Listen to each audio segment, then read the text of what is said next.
Welcome to episode number 210. This is your host, Jamie Russo. Thank you for joining me. So, today we are going to talk about a topic that I think is super critical as we think about our co working businesses and ramp up into a more normal 2021. We're going to talk about customer lifetime value, which I'm going to abbreviate in this episode as CLTV. We're going to talk about why it's important. It's important because if you know it and you use it to make decisions, will drive decisions you make around product mix, pricing, the services that you offer, your profit margin.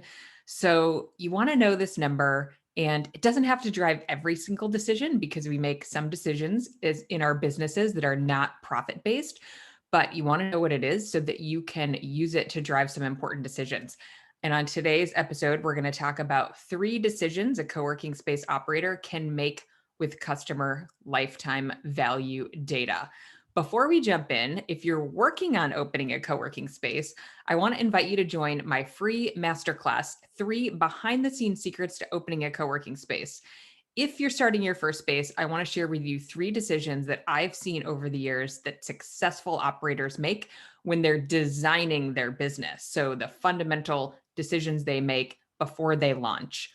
This masterclass is totally free. It's about an hour, which includes Q&A time. So if you want to join, you can register at www.everythingcoworking.com/masterclass. Okay, so 3 decisions a co-working operator can make with customer lifetime value data. How much can I spend on sales and marketing? What can I double down on to attract my best and most profitable customers? What are the opportunities along my customer journey to increase customer lifetime value? Okay, so let's back up and talk about what customer lifetime value is. It's a metric that tells you how much a particular member spends with you over the course of being your member. How do you calculate it? Okay, so you can get this metric by calculating the average purchase value times the average number of purchases. So in the co-working industry, you are likely going to multiply the monthly recurring member times the number of months that your member is a member. If you sell a la carte items, make sure to factor in total monthly revenue from your members, not just that recurring monthly membership revenue. Okay, and where can you find the data to run this calculation? From your membership spreadsheets, if you're running on spreadsheets, hopefully you're not. If you're using a space management platform that does your billing, like an Office R&D, a Proximity, a Satellite DeskWorks, Yardi, and a Census, you'll get that data from that system. So it should be tracking for you monthly recurring revenue on average per member and the tenure of your members. You can calculate this number as an average across all your members, but if I were you, I would calculate it by membership type because that's where the insights are going to be for our business, right? Because we make a lot of decisions about our product mix, and knowing customer lifetime value across our product mix will be super important. So you can calculate this number by membership type, such as private office, dedicated desk, flex desk, maybe team suite or HQ offering, whatever the big buckets of product that you offer. Virtual office, mail products might be awesome to look at. It'll be really useful to get a little more granular in order to make business decisions, which we're going to talk about here. So first, before we talk about making decisions, what are the general drivers to customer lifetime value in the co-working business? So just for any business, customer lifetime value, making that number bigger is always going to be better. So what are the things that drive that number so that we can look for levers to make that number bigger? Two primary drivers in the co-working business are monthly revenue and length of membership. Pretty simple, right? So the 2 components are monthly membership revenue, length of membership. Your most profitable customers are most likely private office members. So that's probably pretty obvious, but I think it might have some aha moments for you when we walk through an actual example. So if you assume that the average office member tenure is about 12 months, which our GWA data from their last industry survey would indicate that's about right. If for our example, we're going to say the office membership price is $1,000 per month, then our CLTV for that membership is $12,000. So if we close a member, if somebody comes in for a tour and they take an office, the office is $1,000 a month, they stay for a year. We're probably oversimplifying, but their CLTV is $12,000. It's a pretty simple metric to understand. But to act on that and to try to increase that number is what we want to kind of get into for the exciting details. So let's think about the average flex desk member. Their tenure is closer to 8 months, so shorter. And they have a monthly revenue, call it $300. It might be a little lower in your market, might be a little higher in your market. And this is an open flex desk. This is not in a team suite. It's not an HQ product. So let's call it $300. The CLTV for that example, 8 months times $300 is $2,400. Now, if you can oversell your flex desks, and I always tell my startup school students, you don't know if you can oversell until you oversell. And really, the overselling will depend on whether you have a lot of flex desks or not a lot of flex desks. If you have 6 flex desks, probably you can oversell them because there might be more demand for flex than 6 in your market. So maybe you can sell those desks 2 times or 3 times. If you have 20 flex desks in a smaller market, you might sell them 1 time. You really don't know. But if you've been in business for a while and you know that you oversell those desks, then your customer lifetime value for that product, you might want to use the multiplier to get a better apples to apples comparison to what an office would be. And the office you can only sell 1 time unless you do a shared office model, which we're seeing operators experiment with, which can make sort of the customer lifetime value of folks that can fit into that one office higher, which is a lever to pull. So how can I increase the customer lifetime value in my co-working business? So first, probably the most obvious approach would be to create more product that has the highest CLTV. So if you're starting a co-working space or you're looking to optimize your current business, one easy way to increase CLTV is to look at adding more private offices. So this is a little bit tricky, right? There are always trade-offs to these decisions because if you look at just sort of on paper and look at the math and the numbers, then you might say, make the whole space private offices. But we know there are some trade-offs to this. One of them is that most of us don't only want private offices in our co-working offering, right? We don't want to offer that type of space. And sometimes the member that we're serving doesn't want that vibe either, right? So picture if you walked in and some sort of more traditional executive suites look a little bit more like this. You walk in, there's a front desk, and then offices, right? No lounge space, maybe a very small shared kitchen, no flex desk area, no event space. It's really, office is the product. And that's a fit for some people. But if you are going for sort of that vibe and you want, maybe you want some amenity spaces, you want that open, fun look when folks walk in with some collaboration areas and some lounge areas, and you want open seating that gives you just sort of that community, things are happening here vibe, then you're not going to want all offices, even if on paper they're the most profitable. The other challenge, and I teach this in my startup school, is that there's always tension between what offices do for our pro forma and what they do to our startup capital requirements, right? So if you're starting a co-working space, then you need to have the startup capital to fund the space. And if you run a pro forma, the more offices you add, costs you money up front, it looks great on a 10-year pro forma. But the question is, do we have access to the startup capital that we need in order to put in all the offices that we want to include without overdoing it, of course? Because offices are expensive, right? We're talking sprinklers and HVAC and electrical and all the things. Ethernet drops. So offices cost a lot more money than flex space does to build out, but it's more profitable over time. So there's tension here.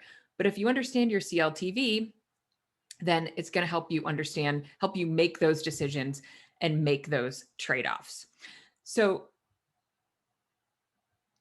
second thing we can do to increase our CLTV is look at other ways to add to the monthly revenue per customer. So aside from that recurring membership fee that we get from them being, having an office or having a dedicated desk or having a flex desk, what are other drivers of customer revenue?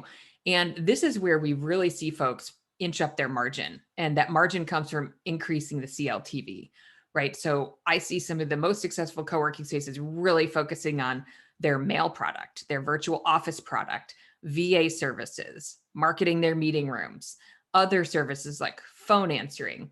My favorite would be, would someone please add vacation planning services for members or other concierge type services to help make their busy members' lives easier? Coaching. We did an episode recently on a brand called Success Spaces, and I got a bunch of emails in. I sent out my weekly newsletter and said, hey, is anybody else running this coaching model? And got a bunch of responses back from folks saying they offer coaching to their members. So as you add on layers of revenue of services that your members can opt into, that's going to increase your monthly revenue per member, which is going to increase your CLTV as well. So start thinking about, how can I optimize this captive audience that loves what I'm providing? How can I layer on some things that overlap with what they want to be paying for? The third way you can increase your CLTV is by increasing the lifetime of a customer. So, how do I get my members to stay longer? How can I retain my members for as long as possible? So, think about this. If an office member stays for 16 months rather than 12 months, then your CLTV goes from 12,000 to 16,000. And that didn't cost you any money, right? All it cost you was that initial acquisition cost to get the member in the door. And then your CLTV goes up just because they stayed longer. So you're likely to increase the price of your office. And if you're not automatically doing this, definitely give this some thought. Put a 5% automatic annual increase in at least your office pricing. It's harder to inch up our co-working or dedicated desk pricing. Those don't tend to move a lot. Unfortunately, they tend to compress more often than they go up.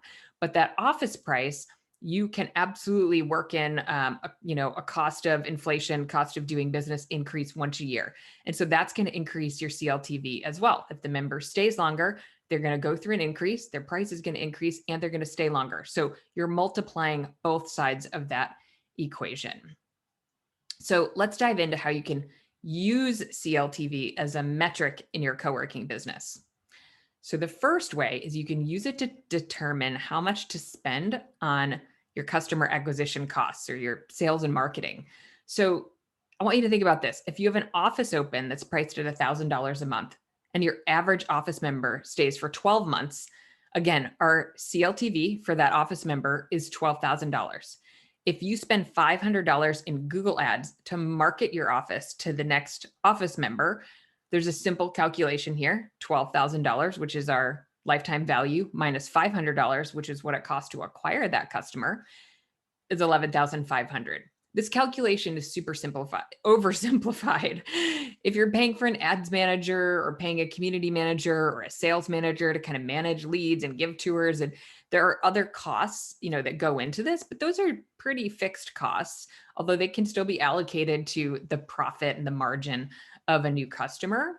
But if you're just going to simplify it, let's look at it that way, because it's a good way to look at what happens when you don't spend on ads. I think a lot of operators resist running ads to acquire customers. I think they think, okay, my offices are going to get filled. It's not a matter of if, it's a matter of when. So I'm going to kind of sit on my offices and just let them organically fill. If I build it, they will come in terms of offices. But consider this. If you have an office open, again, it's priced at $1,000. If you fill it through organic marketing, and it takes about 3 months to fill it, your revenue in a 12-month period is $9,000. If you fill it through paid ads within 1 month, so Google is putting you at the top of the search engine results, you're getting more traffic, more leads to your website, getting more people in for tours, you fill it faster, your revenue in a 12-month period is $11,000. If you spent $500 on ads, you actually lost $1,500 by not running ads. So here's the math on the example. And I want to mention that this episode has an accompanying blog post. I know there's a lot of numbers that I'm talking through here as examples. Sometimes it's easier to see those and process them with your eyeballs. And so you can go to everythingcoworking.com/episodes/210, and you can find the link to the blog post to read through all of this. So again, let's go through the math on the example of running ads versus not running ads. If you rely on organic leads, zero upfront cost, $9,000 in revenue because it takes you 3 months to fill the office. In a 12-month period, you have $9,000 in profit. If you pay for leads, let's call it $500 a month. You may have to spend more than that, but just for this example, you get $11,000 in revenue in a 12-month period because with Google Ads, it only took you 1 month to fill that office. If you take your revenue minus the cost of running the ads, $10,500 in profit versus $9,000 in profit if you went the organic approach. So you invested money up front and got more out on the other side with running ads. And think about this. If you have a lot of offices to sell, then that $1,500 difference in profit, multiply that by 10 offices, 20 offices. That's going to add up really quickly. So you can wait for them to fill organically, or you can invest up front and get a higher profit per office by using ads. Now, ads don't work the same way in every market, so you need to consult an ads professional. Ruben Lau was on a recent episode in the 190s.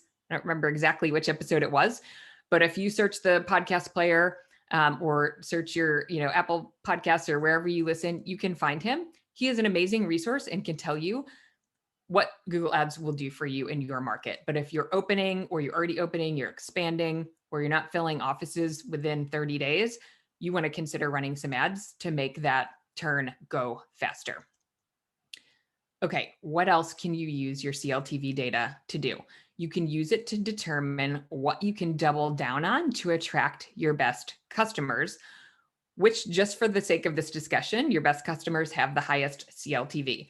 Maybe they don't in real life, right? Again, we don't always optimize for profit. Like we don't have only offices, even though they're profitable. We may offer scholarships to members, or we may have a 5-day option because we want to make our space accessible, even though those 5 days or even day passes are really not profitable for our space and have a very low CLTV. So again, let me just circle back to how do we use it if we are just focusing on who is our most profitable customer and how can we get more of them? Then we would use our CLTV data to help us double down. So in CLTV and coworking, that number is driven by monthly spend and membership tenure. So our best members spend more and stay longer. So if that is the case, then our most profitable customers are probably office members that pay a premium for private space, have a great experience, and stay a long time. When it comes to lower price membership, such as Flex Desk or virtual office members, the key to increasing CLTV is to increase how long they stay. So can they stay, if we can get them to stay instead of 8 months, they're staying for 10 months or 12 months, then that ROI on the customer acquisition cost is going to be so much higher because our CLTV for them is higher just because they've stayed longer and we didn't have to spend any money to make that happen. And we didn't have a vacancy in that flex or dedicated desk with no money coming in when they turned over. Since the office member equation is pretty straightforward, let's look at the lower price membership. And again, most folks have a pretty easy time selling their offices. It's just a matter of how long it takes. And I think you can optimize that with ads. But what I hear in terms of customer acquisition is it takes, and from my own experience, I know this, and from working with hundreds of operators over many years, the common theme, especially post-COVID, is that it takes longer to sell open space. We all want to offer open space memberships, but it takes longer to sell them. It takes longer to fill up that space. So since the office memberships are pretty straightforward, let's focus on how we can use CLTV to increase the benefit or increase the overall CLTV of our open space memberships. Open space memberships have longer sales cycles, they have lower monthly revenue and shorter tenure. So they're kind of a challenging part of our product portfolio. So if we can get to them to stay longer, then we have less frequent challenge of replacing them. So if you think about your sales funnel, when members come in, they're more often looking for offices if you offer offices, right? So if you look at, probably maybe 6 or 7 out of 10 folks that come in for a tour want an office. The other 3 or 4 are open to private space, right? So there's a quantity challenge in our sales funnel in terms of converting to dedicated desks or flex desks. And then when those members come in for a tour, the ones that need private space really need it, right? They're looking for that space for a specific reason. They need to meet clients, they need to run a business, they can't be in the home, and they're more likely to convert faster. Our open space members just convert more slowly because it's not a need, right? They maybe have some emotional reason or trigger for wanting to get out of the house. They think it would be better for their business, but they still really have to prove that that spend makes a difference for them. And so they sit on that decision for longer. So it just takes longer to sell open space memberships. And so once we find our open space memberships, we want to keep them, right? So in terms of thinking about CLTV, let's ask yourself some questions to find opportunities to attract more of your best customers when it comes to open space members. What is the profile of an open desk, flex desk, whatever you call them in your business, that stays the longest? Do they do a certain type of work? Do they seem to have a common reason for joining the space? How does a long-term member behave? Do they attend member events? Do they get clients from other members? Do they mentor other members? Are they friends with other members? Those are all important questions to observe.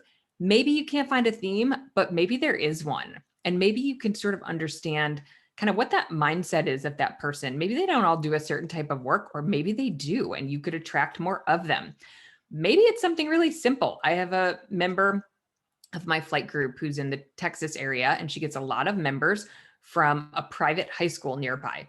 The parents that work drop the kids off and they want someplace to go to work that's really close by. Of course, they love her space for many other reasons, but that's a pretty good insight. If she didn't have that insight, then she wouldn't be able to market, do referral programs, that kind of thing, to just get more of those members. And generally, they're going to remain members as long as they have a business or work to do, and as long as their kid goes to the school that's right next door. And there's also kind of the benefit of stacking that community piece on, right? Because not only do they work in the same space, they have kids that go to the same school. So it can be, kind of a compounding effect and really sticky. So know those insights, get to understand those insights so that you can figure out what are some levers you can pull to get more of those people that tend to stay longer. Along those lines, what lead sources deliver your best members? Is it ads? Is it events? Is it referrals? What can you do more of that's bringing you members that stay longer? If you're running specials and those members tend to leave as soon as that special is over, then you might want to rethink running that special. You might want to double down on referrals or keep going on your ads and don't spend the time and energy on the other things. Or maybe those BOGOs work really well and those members stay for a long time. You might double down on those promotions. Okay, and number 3, you can use your CLTV analysis to determine what opportunities there are along your customer journey to impact CLTV. Again, this might apply more to your open space members, but don't rule out your retention efforts for office space members as well, because we can go up to a lot of places and get an office, right? So you're trying to retain all of your members. So look at your process, and now is a great time always is a great time to be doing it. But I'm sort of trying to give you some things to think about, like what levers can I pull in my business to see positive changes? What does your member onboarding process look like? Do you set expectations? Do you introduce members to other members? If you see behaviors that tend to help people stay longer, how can you sprinkle those into the customer journey? Is it that they attend member events? It may not be. That tends to be an 80-20 thing. Is it that they get clients? So what are, if connections with other members and getting clients or building relationships you see is really critical to members staying longer, Can you make that a priority for your community manager? Is that part of their like thing, something you measure on their daily activity so that they're really focused on that? What are things that you can do? Can you play that role? Is there someone else in the community that might help play that role? If it really matters, make sure you're measuring it and dedicating time to it every single week. Are you reaching out to your members every 90 days to do a check-in, to make sure that they're comfortable in the space and that they're doing the things that you see that make a difference? We run this training in our Community Manager University program called the Success Path. And that is not my term. It's a gentleman named Stu McLaren who teaches about memberships. But he teaches that if you have an intentional path for your members to journey along together, they're more likely to recognize that they're making progress and stay. So, can you help be more explicit with your members about the things that'll impact their business or their happiness in the space, and check with them around the 90-day mark, 30 days, 60 days, whatever makes sense to you, to make sure that they're recognizing their wins and associating those wins with your space, and then looking for more wins to focus on going forward so that they really associate your space with some of the good things that are happening in their business and even in their productivity and happiness, et cetera. Back to your community manager. Are your members building relationships with your community manager? Sometimes that can be sort of a challenge because your community manager will turn over at some point, and we hate to lose members if that staff changes. And yet the front desk, our community managers, can really be the heart and soul and have a personal connection with our members that really makes a big difference to them. Some members come in because they just want to see, they want to feel seen and heard, and your community manager plays that hospitality role or helps them, with their business by connecting them to others. Can you connect them to other members on a personal or professional level? Again, are you making sure that's an intentional role that's being played in your space? And that can be really an important role for your community manager to play.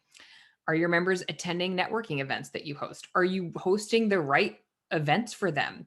We also teach in our Community Manager University program how to design a member events program that really touches on the needs of your specific membership base. Maybe it's professional development, maybe it's social, maybe it's personal development, but really honing in on what's important to them and helps with that retention and sort of, again, impacting that client journey. Or can you make life easier by adding on other services like the travel planning I mentioned, or simple things like dry cleaning pickup or meal service pickup? What can you add that will make it sticky? So look at your membership journey and identify some of those opportunities. Okay, this was a lot to think about. We could probably write a book on the topic of CLTV in co-working, and I don't want to kind of overwhelm your brain. I want you to just pick a couple of things that make an impact that you can start working on in your business. Again, if you want to access this in written form, you can go to everythingcoworking.com/episodes/210. And again, the theme we talked about today are decisions that a co-working space operator can make with customer lifetime value data. Okay, hopefully this was helpful. If you're using your CLTV data in a specific way that you might think would be helpful to others, we'd love to hear about it. Send an email to team@everythingcoworking.com. Post in the Facebook group. We have a really active Facebook group with almost 2,000 members these days. So jump in there, and I will see you same time, same place next week.